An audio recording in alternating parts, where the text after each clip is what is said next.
Assalamualaikum warahmatullahi wabarakatuh. Perkenalkan, nama saya Feve Brianti dengan nomor NIM 210211005. Saya dari Prodi Administrasi Publik kelas 21A. Di sini saya akan menjelaskan tentang permintaan mikro. Di slide pertama, di sini ada pengertian permintaan. Jumlah barang ekonomi yang pembelinya bersedia membeli pada tingkat harga, waktu, dan pasar tertentu itu disebut demand. Permintaan adalah suatu proses dalam meminta sesuatu atau sejumlah barang yang dibeli atau diminta pada suatu harga dan waktu tertentu. Permintaan berkaitan dengan keinginan konsumen akan suatu barang dan jasa yang ingin dipenuhi, dan kecenderungan permintaan konsumen akan barang dan jasa tak terbatas. Jadi, apa sih permintaan itu?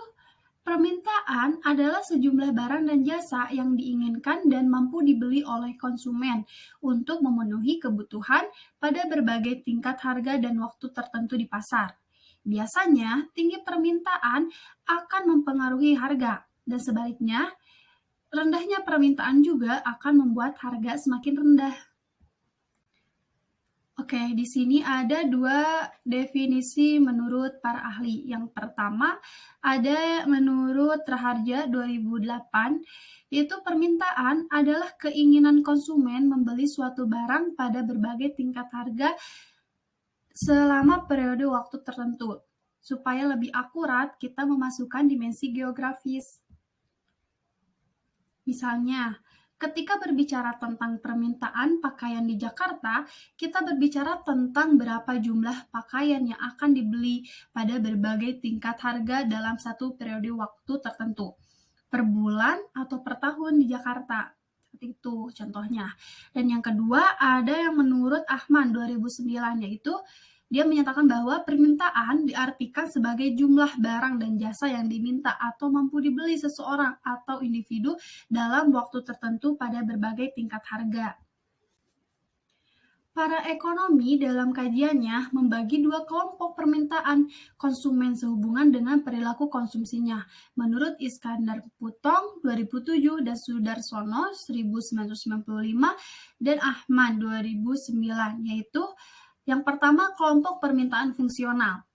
Kelompok permintaan fungsional yaitu kelompok konsumen yang meminta barang karena fungsinya barang memiliki daya guna.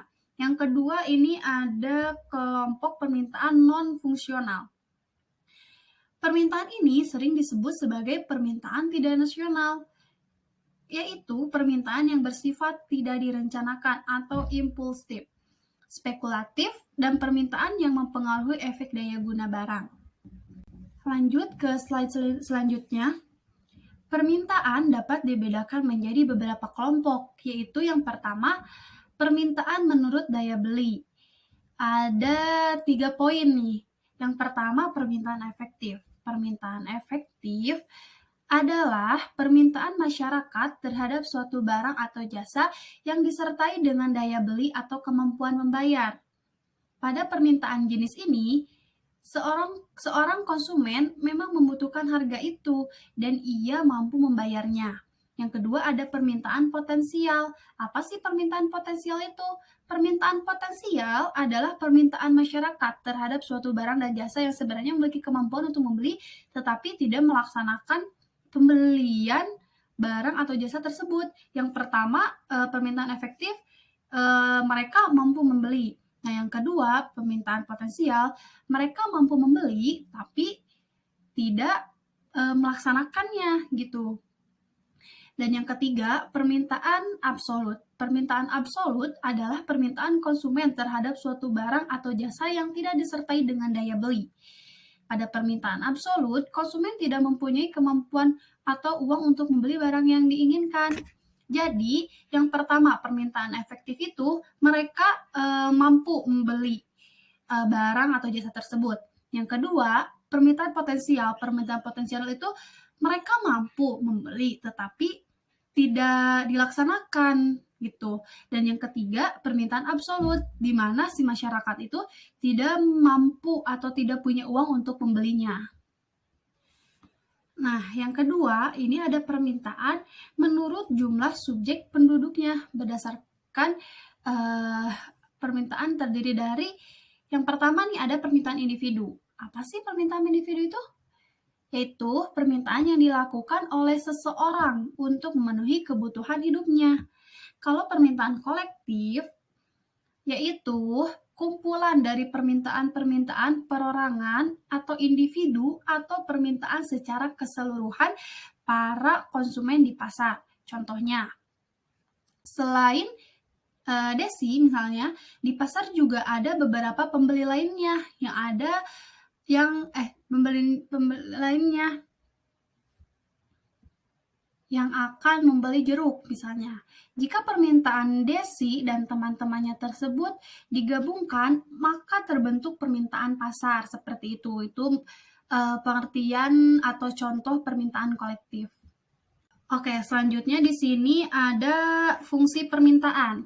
Fungsi permintaan merupakan turunan dari perilaku konsumen yang berusaha untuk mencapai kepuasan maksimum dengan jalan melakukan kegiatan mengkonsumsi barang dan jasa yang mampu dibeli dengan kendala pendapatannya terbatas menurut Ahman 2009.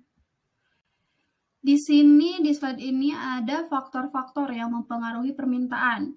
Ada dua pendapat. Yang pertama, menurut Ahman 2009, faktor-faktor yang mempengaruhi banyak sedikitnya barang yang diminta oleh konsumen antara lain disebabkan oleh yang pertama, ada intensitas kebutuhan, kedua, selera konsumen, yang ketiga, pendapatan konsumen, yang keempat, harga barang, substitusi dan barang komplementer, yang kelima, jumlah penduduk, keenam, ekspektasi konsumen tentang harga, dan yang terakhir, yang ketujuh, periklanan.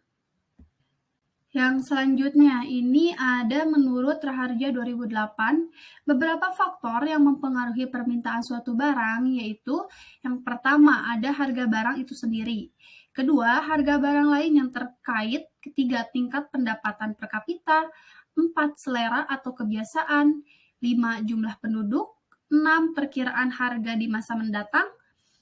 7, distribusi pendapatan, dan yang ke-8, usaha-usaha produsen meningkatkan penjualan.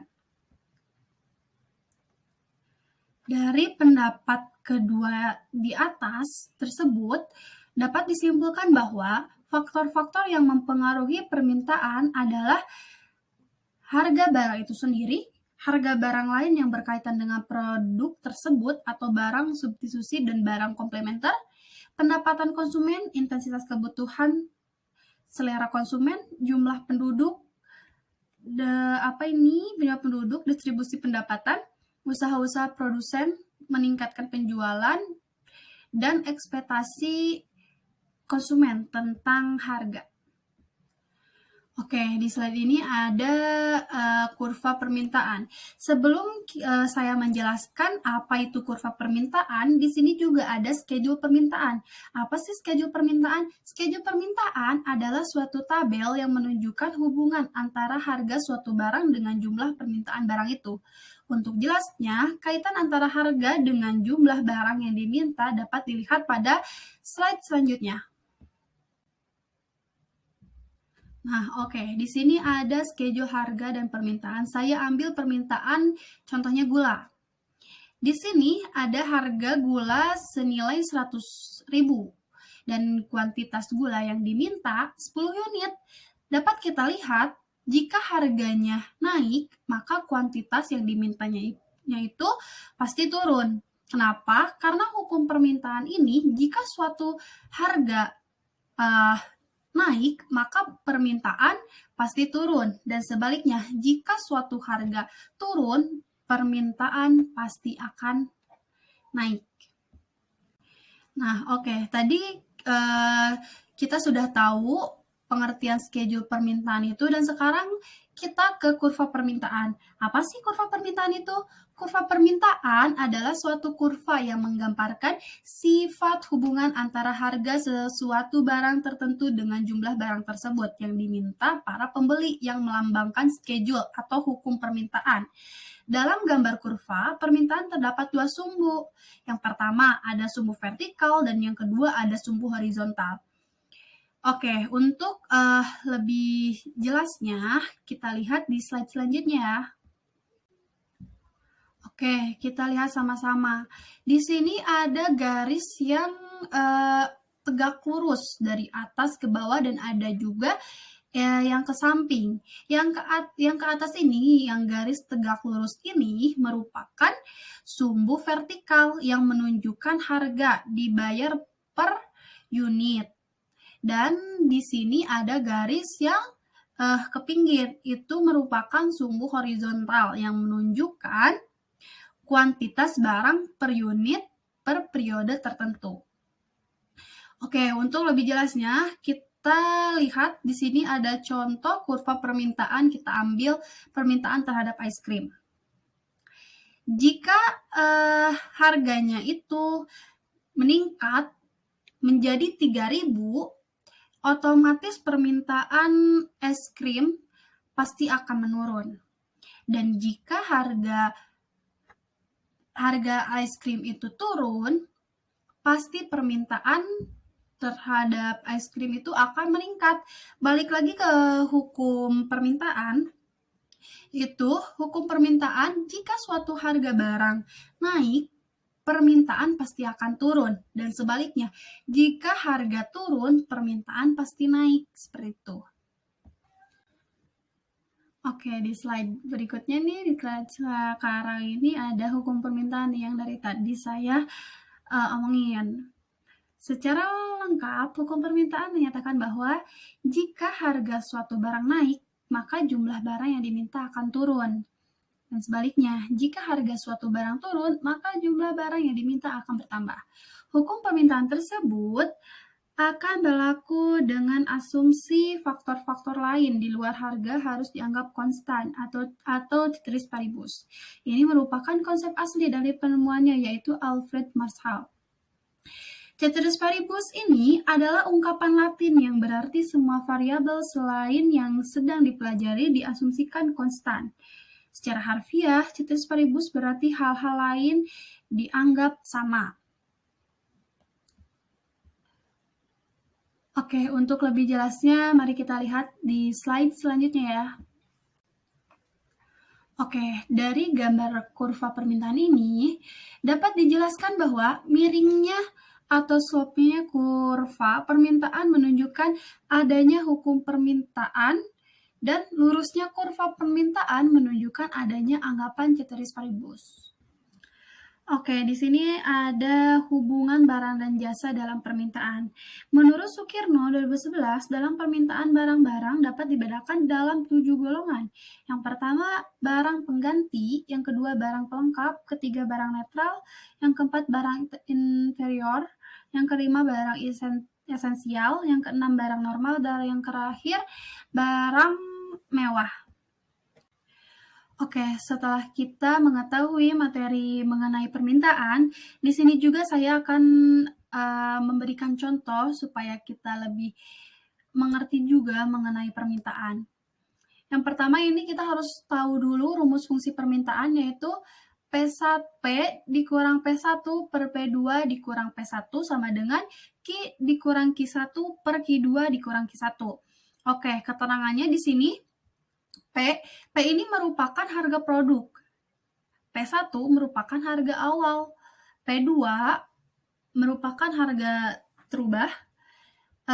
Q di sini merupakan jumlah produk. Q1 jumlah awal dan Q2 merupakan jumlah terubah. Nah, oke, di slide ini saya memberikan contoh. Di saat harga barang 18.000 per unit, permintaan Andina sebanyak 20 unit. Namun, saat harga produk turun menjadi 16.000, yang asalnya dari 18.000 menjadi 16.000 per unit, permintaan Andina naik sebanyak 24 unit. Jadi, berapa fungsi permintaan ini? Oke, diketahui dulu bahwa Q1 ini atau jumlah awal yaitu 20 unit. P1 ini merupakan harga awal 18.000 per unit dan Q2 merupakan jumlah terubah yang asalnya dari 20 unit menjadi 24 unit. Dan P2-nya ini merupakan harga terubah yang asalnya dari 18.000 per unit, sekarang menjadi 16.000 per unit. Oke, kita jawab sama-sama. Di sini Q dikurang Q1 per Q2 dikurang Q1 sama dengan P dikurang P1 per P2 dikurang P1.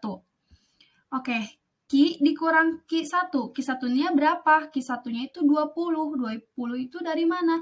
20 ini merupakan jumlah awal. Jumlah awal tadi 20 per unit. Per 24 dikurang 20. Ini Q2-nya 24. Q2-nya itu 24, Q2-nya itu jumlah yang udah terubah. Yang asalnya 20 menjadi 24 dikurang jumlah yang awal, yaitu 20 per unit. Sama dengan P dikurang 18 atau P dikurang P1. P1-nya itu 18. 18 itu dari mana? 18 ini dari harga awal per P2. P2-nya itu 16.000. 16.000-nya itu harga yang udah terubah. Dikurang 18.000 dari harga yang sebelumnya atau harga awal. Di bawahnya ini ada Q dikurang 20 per 4 sama dengan P dikurang 18.000 per min 2.000. Nah, di sini ada 4. 4-nya itu hasil dari mana? 4-nya itu hasil dari yang barusan, itu 24 dikurang 20 atau Q2 dikurang Q1. Dan min 2.000-nya itu dari mana? Min 2.000-nya itu dari hasil pengurangan 16.000 dikurang 18.000 atau P2 dikurangi P1. Oke, lanjut. Sekarang bawahnya jumlahnya 40.000 dikurang 2.000 Q. 40.000-nya itu dari mana? 42.000-nya itu dari hasil 20 dikali 2.000. Dan sama dengan 4P dikurang 72.000. 72.000-nya ini hasil dari 4 dikali 18.000. Oke, kita jumlahin. Di bawahnya min 2.000 Q sama dengan 4P dikurang 112.000. 112.000 ini hasil dari hasil dari 40.000 ditambah 72.000 yang hasilnya jadi 112.000. Jadi, fungsi permintaan Andina yaitu Q sama dengan 66 dikurang 0,002P. Jadi, jika harga barang 20.000, maka Q-nya itu sama dengan 66 dikurang 0,002 atau 20.000, yaitu sekitar 26 unit. Baik, sekian penjelasan dari saya mengenai materi permintaan ini. Maaf bila ada salah kata dalam penyampaian presentasi ini. Terima kasih. Wabillahi taufiq wal hidayah. Wassalamualaikum warahmatullahi wabarakatuh. Bye.